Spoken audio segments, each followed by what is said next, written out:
man. It's over with.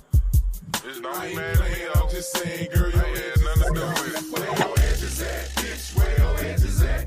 Where your edges at, bitch? Where your edges at? Where your edges at, bitch? Where your edges at? Where your edges at, bitch? Where your edges at? Mine on my money on my mind. If you ain't got no edges, bitch, you wasting my time. Got my mind on my money on my mind. If you ain't got no edges, bitch, you wasting my time. Hold up. Hold up.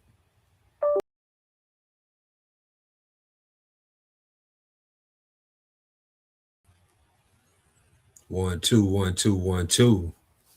This is Kornbread Capone. And we're here to discuss the worst rap albums of 2025. I mean, with the good, you gotta have the bad. I mean, before we get to the best, we have to discuss the worst. I wrote the names of the artists. I didn't really write the titles of the albums. I mean, I feel like that shit really didn't matter because I don't really give a fuck about them anyway.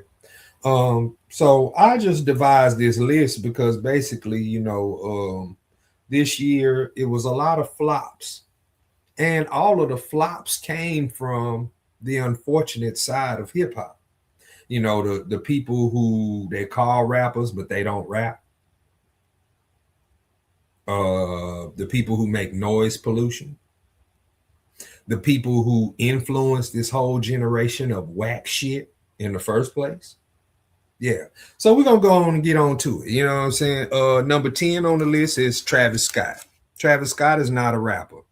I can't define what he does as rap because I've never heard him rap. His music is more like alternative music, for lack of a better word. Number 9 is Gunna. Gunna is fucking trash. He's not even a rapper. He's a R&B crooner. I can't say singer because it offends the people of the R&B community. Number 8, Big X the Plug. I mean, trash on top of trash. Number 7, which probably should have been closer to number 1 due to who it is, Party Next Door and Drake. It's basically music made for women and men who are pH balanced for a woman, but it still didn't do good this year. Flopped very hard. Number 6 is Cardi B. She took 8 years to create her sophomore album, and it was very lackluster. It came and went. You know what I'm saying? That might be an issue with people who take too long to put an album out. You know what I'm saying? But after hearing it in contrast to the first one, no bueno. Number 5 is Lil Baby. Trash. Number 4 is Playboy Cardi. Despite having Kendrick featured on your album more than once, his album was still fucking trash. It is what it is. Number 3 is Young Thug. Ass flaps and shit particles, basically. Number 2 is Lil Wayne, the Carter 6. Definitely one of the most disappointing albums of the year. And I'm not surprised. I mean, his entire solo career has been disappointing. And number 1 is NBA Youngboy. Music made for the mentally challenged and the short bus slow people. Music that, what's funny about him and his fan base.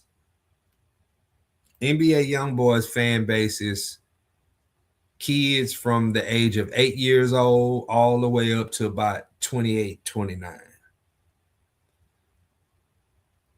If you're 30 and older and you listen to NBA Youngboy, you want to be a young nigga. You want to be young because there's music for you to listen to. But you want to be a kid. The kid in you hasn't died yet. So you listen to NBA Youngboy to stay young, to stay youthful. You know what I'm saying? And that's a problem that's going on in our community with arrested development. Because if everybody wants to be young, where does the knowledge come from? Because two young people can't raise each other. You know what I'm saying? And when I ask people, what does he talk about? Does he talk about anything of importance? Anything of significance? Anything that's gonna change your life for the better? Can't nobody answer that. Yeah, because he don't fucking talk about nothing important or beneficial to life. He talk about killing people that look like him. So if you cool with jamming genocide and killing your own people, hey, who am I to blame? You know what I'm saying? It's your ears ultimately that have to suffer. You know what I'm saying? But these are the wackest rap albums of 2025.